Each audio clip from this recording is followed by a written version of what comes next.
यहाँ आने के लिए आपको तकलीफ़ दी और आपने यहाँ पे अपनी तशरीफ़ आवरी से ये मौका दिया कि आपके ज़रिए हम बात करें। कि अगर सब करें तो मैं थोड़ा सा फिर लाउड हो जाऊँगा।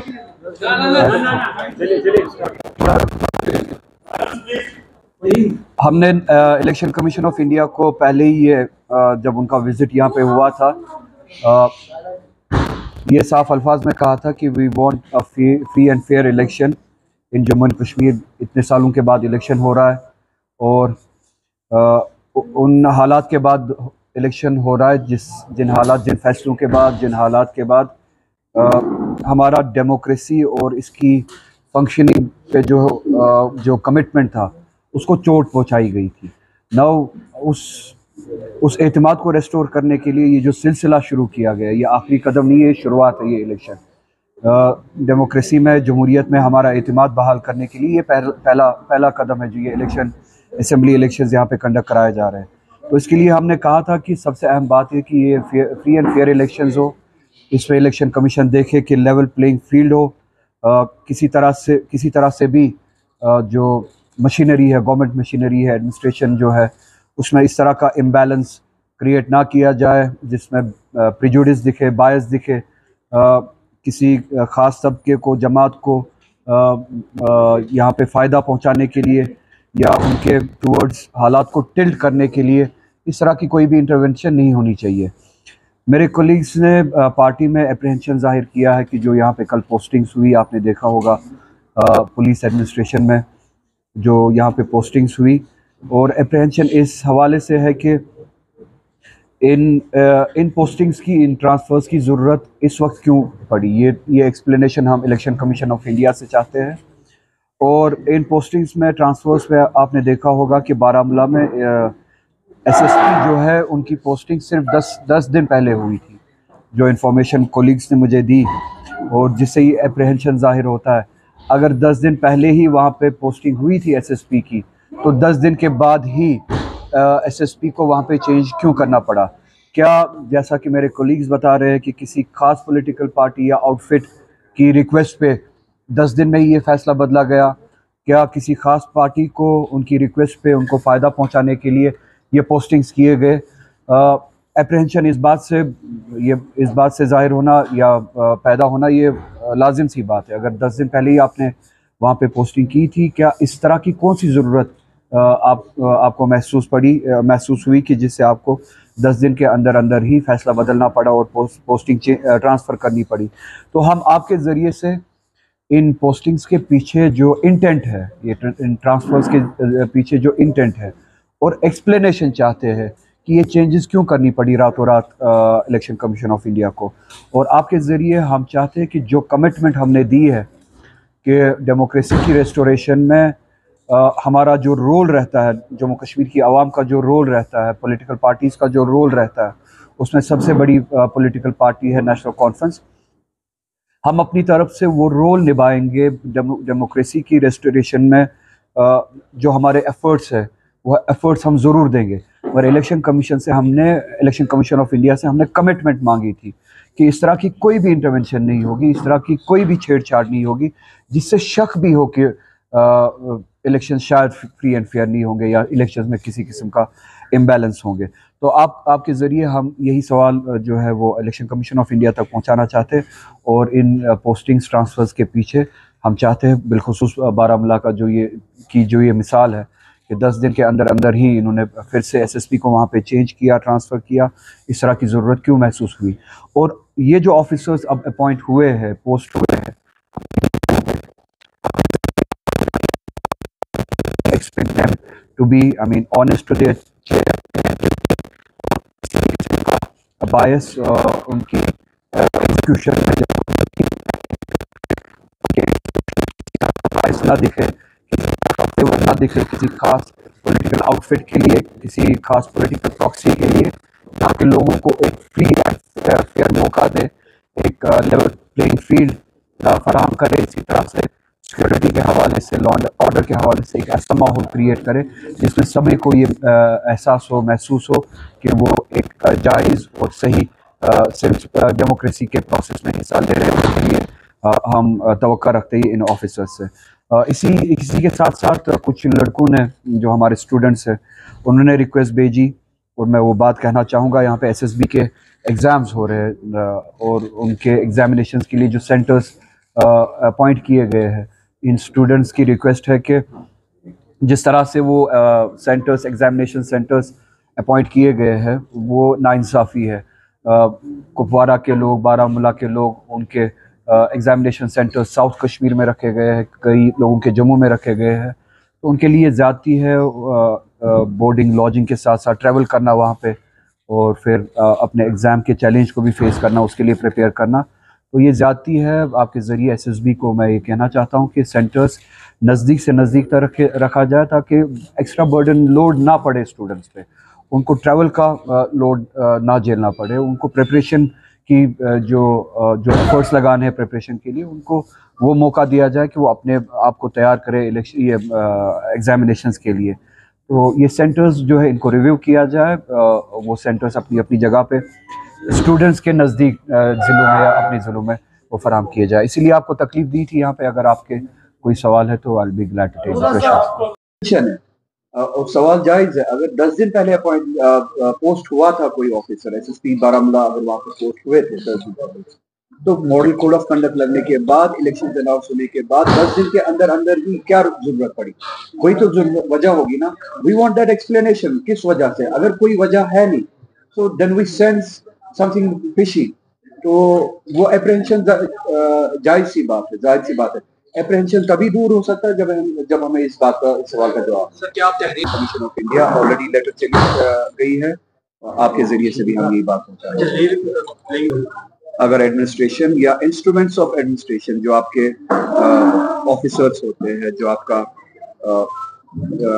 जो इम्प्लीमेंट करता है एडमिनिस्ट्रेशन की बिल को, रिट को, अगर वो खुदा न खास्ता किसी पॉलिटिकल पार्टी की रिक्वेस्ट पे अपॉइंट हुए हो, तो वहां पे लेवल प्लेइंग फील्ड के साथ टेम्पर करने की गुंजाइश होती है। इसके पीछे इंटेंट ही वही होगा कि शायद लेवल प्लेइंग फील्ड के साथ टेम्पर किया जाएगा। सो वी वांट कि इस तरह का कोई एप्रीहेंशन ही ना हो, कोई ऑफिसर बिलखुसूस इलेक्शन के दौरान अपॉइंट ना हो, पोस्ट ना हो कहीं से।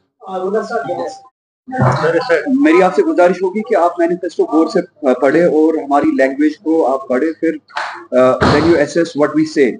पीडीपी के हवाले से मैं बात करना चाहूंगा। दे से कि we want resolution of the Kashmir issue, उसके बाद दे स्टॉप एट देयर। मेरा सवाल है, what in their view is the resolution? वो आधी बात करके भाग नहीं सकते, आधी बात करके वो भाग नहीं सकते। पीडीपी जब कहती है कि we want resolution of the Kashmir issue, they have to come up with the solution. उनकी नजर में रेजोल्यूशन क्या है? National Conference does not stop halfway. हम कहते हैं कि we want the resolution of Kashmir issue, and let it be clear, in our view there's a issue, there's a political issue, and it's called Kashmir issue. It needs to be addressed, और हम चाहते हैं कि Kashmir issue, political issue जो है, इसको address किया जाए, इसको रिजॉल्व किया जाए, and for that we have a solution. हम पीडीपी की तरह शूट एंड स्कूट नहीं करते। We have a resolution, we have a solution. हमारे मैनिफेस्टो में सोल्यूशन जो है इस इशू का, वो autonomy. 370 is the first step, restoration of 370। हमारा हदफ नहीं है रेस्टोरेशन ऑफ 370, हमारा हदफ है रेस्टोरेशन ऑफ ग्रेटर ऑटोनॉमी। हमारी नजर में रेजोल्यूशन है जम्मू कश्मीर के इशू के लिए restoration of autonomy. 370 is the first step towards achieving that objective. तो अगर महबूबा मुफ्ती जी कहती है कि हम कश्मीर इशू का रेजोल्यूशन चाहते हैं, जो भी इस एजेंडा के साथ है उनके साथ चलने के लिए तैयार है। थ्रू आपके जरिए मैं उन तक पैगाम पहुंचाना चाहता हूँ। नेशनल कॉन्फ्रेंस ये भी मानती है कि जम्मू कश्मीर का issue it is unresolved issue, ये पॉलिटिकल इशू जो है ये सेटल भी करना, और नेशनल कॉन्फ्रेंस के पास इसके लिए सोल्यूशन भी है, पीडीपी के पास इसके लिए सोल्यूशन नहीं है। अगर now if she sincere to her word, अगर उन्होंने ये बातें ईमानदारी से कही है, तो मैं आपके जरिए उन तक ये पैगाम पहुंचाना चाहता हूँ, उस बात पे कायम रहे, ईमानदारी से कायम रहे। नेशनल कॉन्फ्रेंस ये भी मानती है कि इस इशू को रिजॉल्व करना है, और उस रेजोल्यूशन के लिए वो सोल्यूशन भी देती है, वो ऑटोनॉमी है। तो आपके सवाल के लिए पर्टिकुलरली हमने ये कहा है कि इस असेंबली के जरिए we will start the process and we will start the struggle to get back what we lost, चाहे वो 370 हो, चाहे वो ग्रेटर ऑटोनॉमी हो। तो हमारा 370 के हवाले से we have a clear stand. और उमर साहब ने भी यही बात कही किसी इंटरव्यू में, और यही बात फर्स्ट पॉइंट है हमारा मैनिफेस्टो में। यूं ही हमारी अगर हमारी मेजॉरिटी होती है, अगर जम्मू कश्मीर के लोग हमें मेजॉरिटी देते हैं असेंबली में, जो भी असेंबली मेंबर्स हमारे होंगे नेशनल कॉन्फ्रेंस के, असेंबली में पहला काम जो पहला बिजनेस जो होगा नेशनल कॉन्फ्रेंस का, वो ये होगा कि विल ब्रिंग अ रेजोल्यूशन कि 2019 के फैसले जिसमें 370 अंक से छीना गया, वो फैसले ये जम्मू कश्मीर की असेंबली मुस्तरद करती है। And with that will start the struggle through the legislative assembly, a legislative struggle, a political struggle to get back what we lost, what was snatched from us on August. BJP का अपना agenda है। We have our own point of view. We have our own understanding of the things. हम समझते और हम जानते हैं कि ये कश्मीर तब तक, जम्मू कश्मीर तब तक भुगतता रहेगा जब तक ये दोनों मुल्क, हमारा मुल्क और पाकिस्तान, किसी टेबल पे ना आए, इस चीज को फॉर एवर रिजॉल्व ना करे। चाहे पाकिस्तान कमजोर है, चाहे मजबूत है, वो जवाब नहीं है। वो जवाब नहीं है। जवाब ये है कि हम समझते हैं, जम्मू कश्मीर के लोग समझते हैं, ये नेशनल कॉन्फ्रेंस नहीं समझती है। नेशनल कॉन्फ्रेंस जो है वो सेंटिमेंट को रिप्रेजेंट कर रही है, अंडरस्टैंडिंग को रिप्रेजेंट कर रही है कि इन हालात को परमानेंटली सेटल करने के लिए हिंदुस्तान और पाकिस्तान को आपस में बात करनी पड़ेगी। और हिंदुस्तान और पाकिस्तान को न सिर्फ आपस में बात करनी पड़ेगी, कोई भी डायलॉग तब तक इनकम्प्लीट है जब तक उस डायलॉग का part and part Jammu Kashmir का आवाम। गुजारिश होगी कि आप मैनिफेस्टो गौर से पढ़े और हमारी लैंग्वेज को आप पढ़े, फिर then you assess what we say. PDP के हवाले से मैं बात करना चाहूँगा। दे से कि we want resolution of the Kashmir issue, उसके बाद दे स्टॉप एट देयर। मेरा सवाल है, what in their view is the resolution? वो आधी बात करके भाग नहीं सकते, आधी बात करके वो भाग नहीं सकते। पीडीपी जब कहती है कि we want resolution of the Kashmir issue, they have to come up with the solution. उनकी नजर में रेजोल्यूशन क्या है? National Conference does not stop halfway. हम कहते हैं कि we want the resolution of Kashmir issue and let it be clear, in our view there is a issue, there is a political issue and it's called Kashmir issue. It needs to be addressed. और हम चाहते हैं कि Kashmir issue, political issue जो है, इसको address किया जाए, इसको रिजॉल्व किया जाए, and for that we have a solution.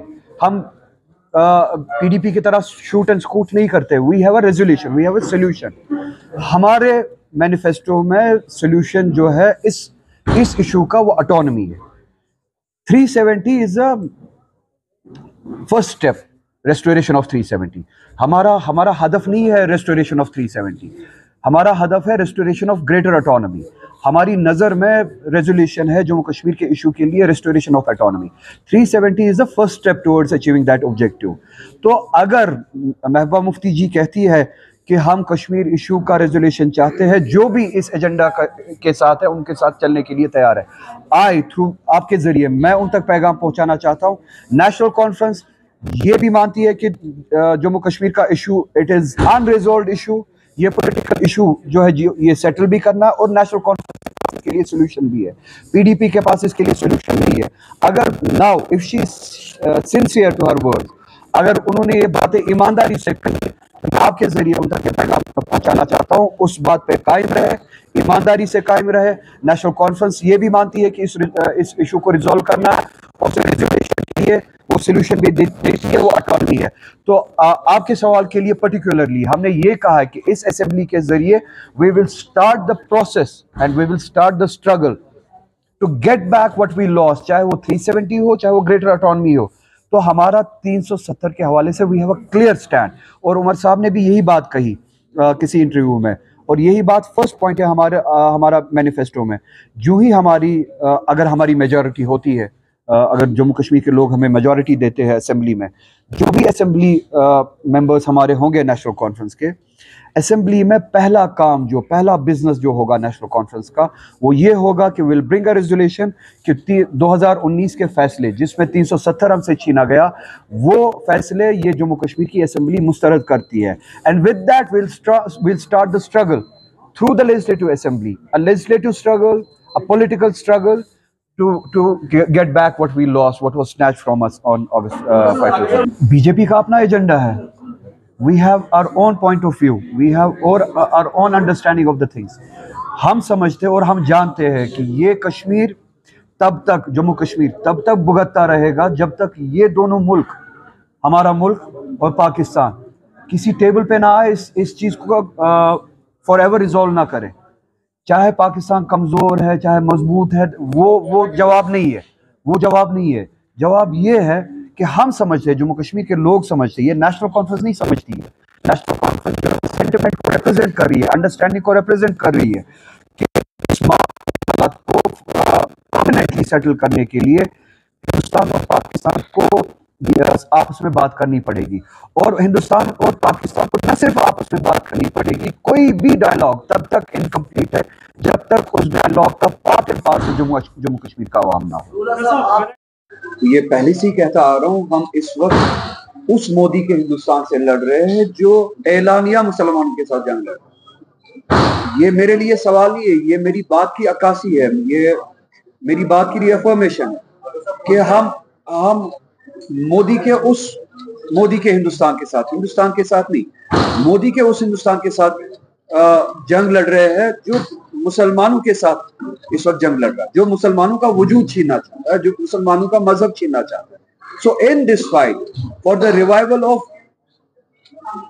The India that was promised to us, हम चाहते हैं कि सेक्युलर फोर्सेस जो इंडिया में क्लेम करते हैं, फ्रॉम कश्मीर टू कन्याकुमारी, जो क्लेम करते हैं कि दे आर सेक्युलर फोर्सेस, जो चाहते हैं कि हिंदुस्तान के अपने वैल्यूज वापस जिंदा हो, अपना हिंदुस्तान वापस जिंदा हो, they have to stand against.